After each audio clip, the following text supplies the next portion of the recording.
Hey everybody, and welcome back to this week's edition of This Woman Can. I am your host, Janice Sutherland, career strategist for the Black woman over 40. And I'm a little curious about my guest this week, and I'm looking forward to having the conversation, and you'll hear why as I go through introduction. Now, Leanora Babb-Benjamin is a clinical hypnotherapist registered with the National Board for Hypnotherapy and the National Board for Modern Psychotherapy. Leonora holds diplomas in clinical hypnotherapy and solution-focused hypnotherapy. Before becoming a clinical hypnotherapist, she was a qualified solicitor and after that, a massage therapist. So quite varied. And as I said, it was as interesting and varied as these professions were.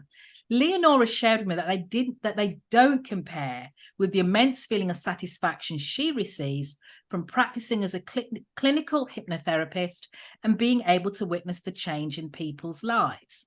Now, I say I'm curious because for me, hypnotherapy was always a bit of a no-no. And the thing I know about hypnotherapy is usually the Paul McKenna, the TV hypnotherapists, where they get people to do things they wouldn't normally do in their real life. So I'm always very curious and always said to myself, that's not something, you would not catch me doing that. So I'm curious about this, Leonora. So welcome to this week's edition of This Woman Can. Hello, thank you. Looking forward to this. Fantastic. So I've shared a little bit about your journey, your background, but tell us about how you got to where you are today. Sure, fine. Hello, everybody. I'm real honored to be here on this fantastic show. Oh, where do I start? I left school and didn't know what I wanted to do. All I knew was that I love traveling, and I've done that ever since. So I've fulfilled that ambition. I started working as a secretary, and whilst working as a secretary, my boss saw something in me that made him decide that, this role is too small for you. You need to do something more with your time, bigger, better, get out there and qualify as a lawyer. And bless him, he allowed me to work full time while studying in the evening. And sometimes I had like a day class. So I started work late, but he still paid me the same. So I did that in evening classes. I got my A levels, and then I eventually left that place and did my law degree because he said, "Oh, you must become a lawyer. You must, you must." And so I thought, this sounded like a good idea. So I went to South Bank Poly, good old South Bank Poly, and did law. And whilst doing law, I entered a competition and won, where we went to work in New York, a group of us, on a student exchange for a month. And that was absolutely amazing. It really was. This will take another show to explain everything I did on that show. But we did that. And on the back of that, I won a competition to work. And the prize was to work in the Lord Chancellor's office, in his private offices. So I worked with them for a month. And then I started my training contract in BT. Okay. And qualified as a lawyer with them, and then got married soon after, and then the little darlings came along and stopped working and to look after them. And I did a few bits and pieces in between part-time stuff, and then in addition to that, I actually set up my own practice working from home. But then after my fifth child came, I decided that that was it. I didn't want to do law anymore now because it's getting quite expensive to practice as a sole practitioner. The insurance is really high. And so I started doing other things and doing some volunteering work as well, because I deliver food to people twice a week. I started doing that, doing furlough. I was only meant to do it for about 3 months, and 3 years later, I'm still doing it. Right. I also work for a charity that teaches English to refugees. So I was doing some teaching, but then stopped doing the teaching, and I'm now a trustee of that charity with special responsibility for student services. So a mixed bag, and Yeah, and you amongst a and, lot and along did I the hear way. you? And did I say you Sorry. had 5 children? Yeah. Fair play. Okay. All right. I'll leave that with you. Yes, and so yeah, and discovered hypnotherapy and was blown away by it all, and decided I found my calling in life, and here I am today. Excellent. So for the uninitiated, like I said, I had my own vision of what hypnotherapy is, but from your perspective and how you practice and what you do, explain for our listeners what hypnotherapy is and the benefits. Okay, first of all, I'll tell you what it's not, because in your introduction, you said that you're a bit hesitant about it because you Yeah. see what's on TV. And that's it, really. There's a lot of myths and misconceptions about it. People think that you would lose control, that you'll be doing things that's against what you think should be done. You'll be brought on stage to sing like a canary or bark like a dog or cluck like a chicken. And that's just for entertainment. That's not what we do. So that's what hypnotherapy is not. What it is, it's a powerful tool that uses your subconscious mind to help you overcome limiting beliefs and limiting behaviors. So a lot of people go through life having a negative introspection from things. This is just how life has been for them. Yeah. And so what hypnotherapy does is retrains the brain to look at things positive so that you can become a better version of yourself, in a nutshell. Fabulous. Fabulous. Fabulous. So you've done a lot and you're still doing a lot. So what prompted, Yes. I suppose, this mid-career change at this stage of your life? I think it's because I was doing things that I didn't really want to do, basically, and of the vein that life is too short Yeah. and you really must get up and get out. And if it doesn't fit, change it. Yeah. So that's what prompted me to get out. I was doing things I didn't want to do. Why am I doing this? Yeah. So yeah, Yeah. do things Yeah. that I wanted to do from now on in. And I love that response because, when you said at the top that that was your boss that recognized something in you and you went along with it, it wasn't necessarily your choice. It wasn't necessarily your choice that, okay, he must see something I don't see. So you go along, and it's like, even when we're, I suppose, definitely as children of Black parents and immigrant parents, it's very much that quite often women were directed. I don't want to say pushed. Some occasions pushed, but were Mm, directed into careers that, as I always say, make our parents look good, not necessarily yeah. what we want. So the bragging rights, the solicitor, the doctor, the Yes. accountant, whatever it is, but it's not Mm, necessarily what we want. And it's not till we go mm, down, we've had a bit of life, and we're doing this, doing all the things, we're suddenly realizing, hang on a minute, do I really want to be doing this? And this for me has really come to mm, the fore, definitely during the pandemic COVID periods where mm. we had a chance to stop, breathe. Yes. We had a chance to stop Yes. and breathe. And then women are also realizing, if we're in our 40s, well, hang on a minute, I'm probably going to be working for the next 20, 25 years, retirement Mm, ages. Is this really what I want to be doing? yeah. So Absolutely. it's a great time to be making Yeah. those changes. So Yes. enough of me babbling on, Leonora. So what has been unique for you about pivoting, about making this change midlife? And this is, what challenges or opportunities have been presented? I mean, I've had a varied background, as you know, and for me, initially, I saw that as a disadvantage because it's like, oh, if you go into something new, somebody will say, well, you've done this, that, and the other. Can you not stick with something? I'm not sure if you would stick with this. And so why should I let you come in where you might just stay for a little while and go? So I used to think of that as a disadvantage. And I said, whoa, whoa, whoa, whoa, whoa, stop. Mm, No, it mm, just shows to me that you can turn your hands at several different things. And yes. people like that. People like you to have a different experience and you've got different perspectives on different situations.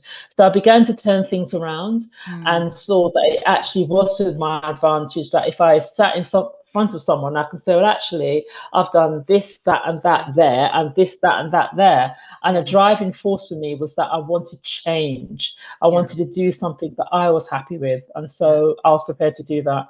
And no matter what, as long as you can get up and you breathe, you can yeah. do it. Yeah, fabulous. I love that. I love Yeah. that. So share with us, I suppose, a little tip. If someone's sitting here and listen to our conversation, Leonora, and thinking, Yeah. oh man, I wish I was brave enough to do that, what's maybe one piece of advice you'd share with the woman thinking that?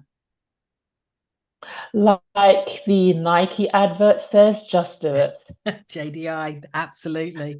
Just do it. We all have it within ourselves, Yeah, that inner resource that we can do it, and it's just going on. You have that inner thought within yourself saying, yeah, maybe I can't, but that's just your subconscious mind telling you can't do that. yeah, Your emotional brain saying that you can't do this, and it's just like sticking to the status quo, like a comfortable pair of old slippers. You've done it before, it served you well, keep on doing the same thing. But you come out of your comfort zone and say, you know what, this is what I want. Identify what that thing is, yeah, and then just go for it. yeah, And surround yourself with people that will support you, because there's plenty of naysayers out there, yeah. but you need to rise above that. Absolutely, absolutely, absolutely. And so, Mm, when you were making this change, when you embark on this reinvention, what, looking back now and thinking about it, what do you wish yeah. you had known when you started making this change, when you started in your reinvention? Not to be too hard on myself, I think, Okay. and that things will work out in the end, and to not compare and contrast yourself. I am enough, Yeah. realizing and recognizing that I am enough. Yeah. And if you believe that, then that's good. And then anybody else who don't, you know what, they can take a hike. Boo You you. are enough. So, Yeah. what is it? What is it about when you said you at the beginning? I've lost my train of thought a little bit then. What is it that you weren't sure about when you said, you weren't enough? What gave you that self-doubt? What prompted that self-doubt? I think if I'm honest with myself, just comparing yourself to others, people have journeys, people have different stories, and you always think when you're going through something that you're the only one, I'm the only one suffering, I'm the only one that can't do it. And that person looks so good at what they're doing, that, they're brilliant, and I'm not. They have their own insecurities, they'll have their own fears about something that they can't do, which you might be brilliant at. But at the time you're going through it, you just think you're the only one in the world Yeah, yeah, who's yeah, suffering. And, yeah, we've all been there. yeah, And it's yeah, that kind of self doubt you have, right? yeah. And it's just overcoming that, say, no, that's not how it is. Stop that. Yeah. I call that me, myself, and I syndrome, because there's only me going through it. Nobody can understand. It's only I, but invariably, as you said, if you kind of tap the shoulder of the woman next to you, chances are they've experienced something just like you. And dare I say it, I sometimes say to my clients, Yeah. you're not Yeah. that special, in the nicest possible way. Yes. Yes. Because somebody else has Yeah. experienced what. True. It's Yeah, yeah. So Leonora, let me ask you a question. What Mhm. regrets do you think you would have had if you hadn't gone for it, if you hadn't made that change, if you hadn't followed your gut and your passion?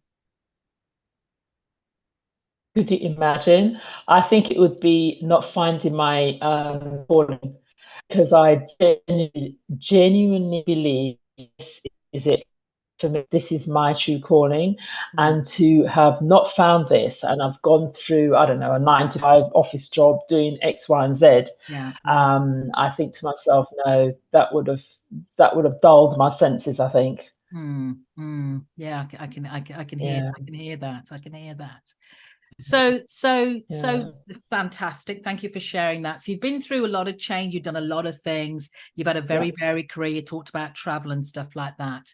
But the one thing I always like to, ask my guests is, how has Mhm. failure made a positive difference in your life? Good question. Recognizing that we all do, Mm, and when it does happen, learn from it, and don't be too hard on yourself. Be careful of the messaging that you give to yourself, because if you say something, you will be that thing that you say. mm, So it's also showing you that when you fail, that's several times. It shows resilience, it shows tenacity, because you know what, it really is true. You get up, you dust yourself down, and you start all over again. So what are you going to do? Just lie on the floor and say, woe me, woe me? No, you do it again. And you would thank yourself for that, because you've got to go through the highs and lows. Life isn't perfect. We all know that. Yeah. And it just really toughens you up when you have those misadventures and misfortunes. Yeah. You want to share with us a failure you had that you kind of thought, well, you'd never come back from? Oh my gosh, have you got all day? Uh, in the last job I was in, the last that I was in, actually, it was quite a technical role, and I had to pass these exams. And I thought I would, get through them at least the first or second time, and I would fail. And then I would fail. And the thing was that the employers, they paid for the exam, the first two. After that, you're on your own. Right. And I'll do them again and again. And I just thought, what is happening here? I know I get this. And it kept on happening, and it was to the exclusion of all else. I'm just completely focused on that. And then I'll fail. And it had an impact on, can't I do this? It had an impact on the family. They're like, oh my gosh, what are you doing? Yeah. Leave it alone. In our eyes, you've passed because you've studied for this, and you just missed it by a mark or two. And when it was a mark or two, oh my gosh, it's like, my goodness, I'm near. And it was awful. I look back on it now, and why did I put through that? Eventually, probably on about the 6th or 7th attempt, I passed it. And I don't know if 3 years now ago you heard this lightning and shouting and screaming in a far distance when you turned around in the window. That was me when I passed it eventually. It absolutely was awful, but when I got it, it was just like the best feeling. But looking back on it now, I wouldn't do that again. I would not. Just don't put yourself through that. I really put myself with the ringer to get through. Yeah. I can hear that. Okay. So I wasn't very nice there, asked to share your failure. So let me be nice now and ask you, what has been your biggest career triumph? I think, if I'm honest, it's qualifying as a solicitor. Yeah. Because that's a long, hard slog. And when I did it, it was really hard to get a training contract in those days. I mean, I think there's some colleagues of mine that I did it to this day, didn't get it. Yeah. It was very difficult to pass the exams. The failure rate was 50%. So when you went into that hall of thousands of people, you knew that half the side was passing, half the side was not. You didn't know which side you were going to be in. I think that was the greatest triumph. Wow. Yeah. When you think about it, that 1 in 2, and you're sitting there, what either side of me. Yeah. That's pretty special. That's pretty special. That's pretty special. Yeah. So well done you. So Leonora, if you had to start over from scratch, knowing what you know now, what would you do differently? I think, as I've said before, not being too hard on myself. I can be my worst critic. There's plenty of people out there that will do the job, so don't do it yourself. And just take your time. Take your time. Don't be so rushed. Consider things more carefully.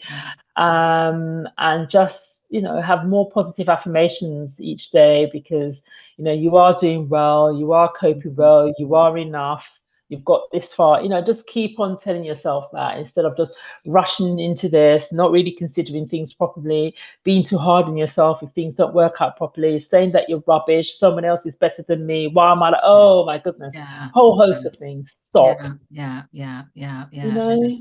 So you talked about the inner critic there, as I call her, the inner mean girl. So what's your favorite way of dealing with her, him, they, when they pop up, when they show up? I think the positive affirmations and having self-belief. I'm in a better place now when also doing hypnotherapy, knowing that things don't always go according to plan. That's fine.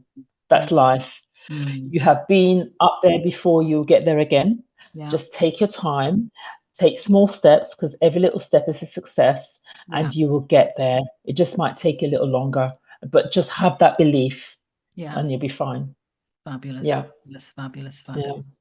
So, Leonora, what advice would you share to any woman listening today about them embarking on their own career transition?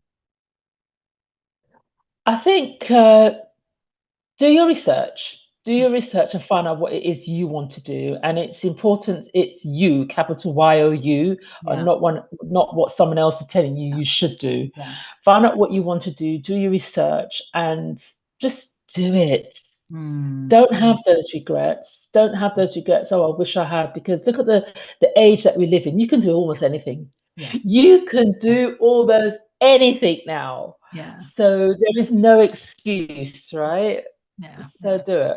So thinking on that, and we've both taken, I wouldn't say chances, but we've kind of gone for things that that other people may look on us and say, "Whoa, why'd you do that?" But what do you think stops women, holds women back from going for their own goals, or what do they want in life? I think quite a lot of things, because let's be honest, women have a large share of the responsibilities of the home, and caring for parents. They have financial constraints sometimes, and a lack of confidence in doing things, and in their abilities and self-belief. I think all of these issues come to play and it stops them from proceeding. And also, we're very organized. We've got the family, you've got the kids, and you keep on doing this year after year after year until you stop and think, oh, hold on, I wanted to have my own wine region in the south of France or something, and I didn't actually get to, because you had all these things going on. So it's a hard burden, but I think if you're focused and if you're determined, you will get there, but it does take a lot of planning to execute that. But if it's what you want to do it. Yeah. And you touched on a little bit there about confidence. How do you navigate confidence issues? By talking to myself, actually, by saying, you've got this. You've got this. You've been through so much already that it's not being facetious, or I'm holier than thou, or I know more than you. It's not that. It's just having that inner self-belief that this is what I want to do. This is where I am. And so I think it shows when you speak to people that you know what you're talking about and you're happy about what you're doing. And so you're confident, right? In doing that. But when you're doing in a role or in a career that you're not sure about, you're not understanding it well, if somebody asks you a question, you're kind of shy away and don't even want to answer. So that inner confidence comes from self-belief and liking what you do. And I think if you can't believe in yourself, how can you expect others to believe in you? Absolutely. Especially if you want them to invest in you and stuff like that. Absolutely. You've got to believe that you can do it. Doesn't matter how little bit, don't get me wrong. It could be the fact that I'm 50-50, but you've got to have some belief, some self-belief that you can do it. So thanks for that. Thanks for that. So, Leonora, if you could choose your own mentor, who would it be and why? Are you free? Why not? For a price, I always have. Okay. If I had to choose someone, there's so many people I admire, I would like to work with, but if I have put on the spot, I'll probably say Oprah Winfrey. Okay, she's a very popular one. Her and Michelle. Yes. Always very popular. Oh, okay, really? Always very popular. Why Oprah? Yes. Because she's done so much, and she came from such humble beginnings, and it was so hard for her growing up and doing the things and she entered that male-dominated world and smashed it big time. Yeah.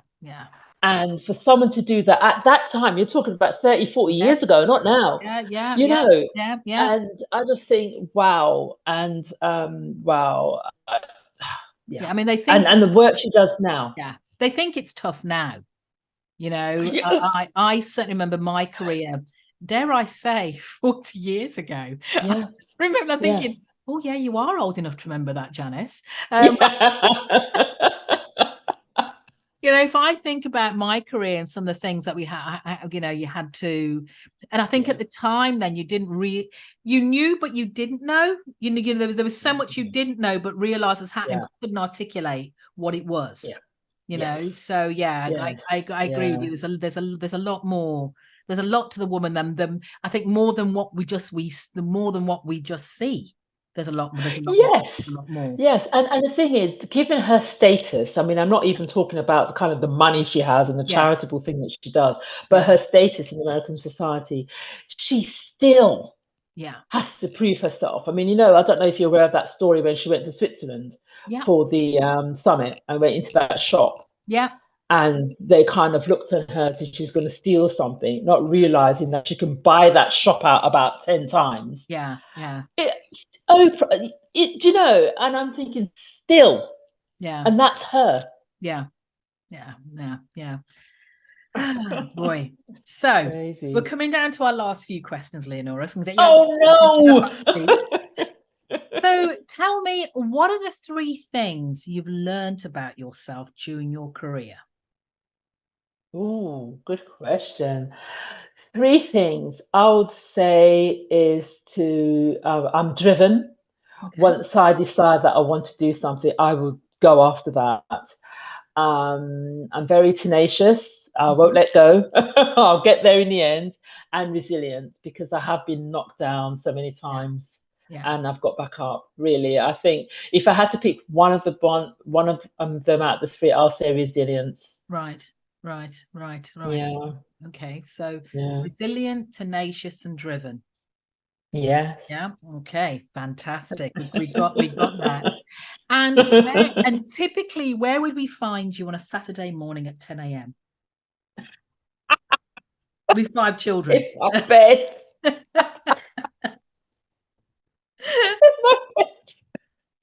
I need to recharge. Yeah, it's going to be there. I mean, my son used to play football, so I sometimes had to take him out for that. But that was on a Sunday.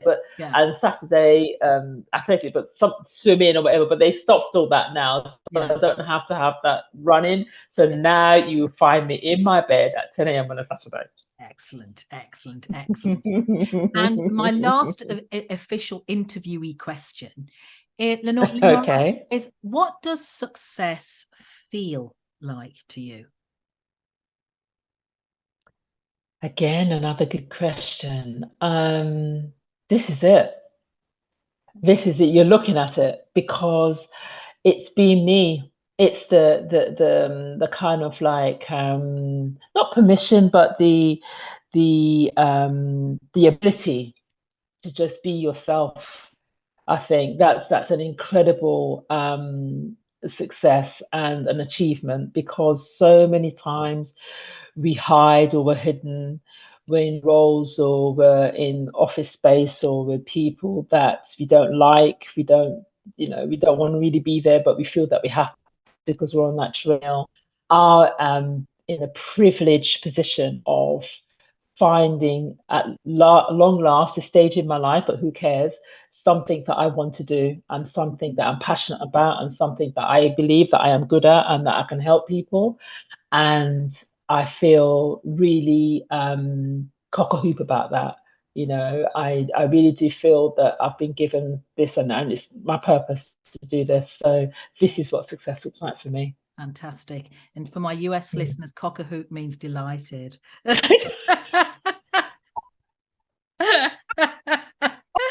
It's been funny. I've been listening to an English podcast that keeps giving US translation, so I just thought I'd add that in. So, Leonora, I am cock a hoop to have had you on the podcast today. Do you want to tell my listeners how they can find out more about what you do and connect with you? Yes, of course. I mean, I think by the first thing you can do is probably go to my website, which is www.leonora, which is spelled Leanora, Bravo Bravo, hypnotherapy.com. So if you go on there, you find out all the services that I provide. You find my other contact details as well, and on LinkedIn and Instagram, it's all there. So if you go to the website, you find it all there. Excellent, and I'll put all the links in the show notes as well, so people have access to it. Perfect, yeah. So, Leonora, that was my last question. Thank you so much for being my guest on This Week on This Woman Can. I've loved it. I've loved it, Janice. I've loved it. Bring it on. It's really good. Like speaking to you over in Antigua. Not that I'm there or anything, but fantastic. Thank you so much. You're welcome.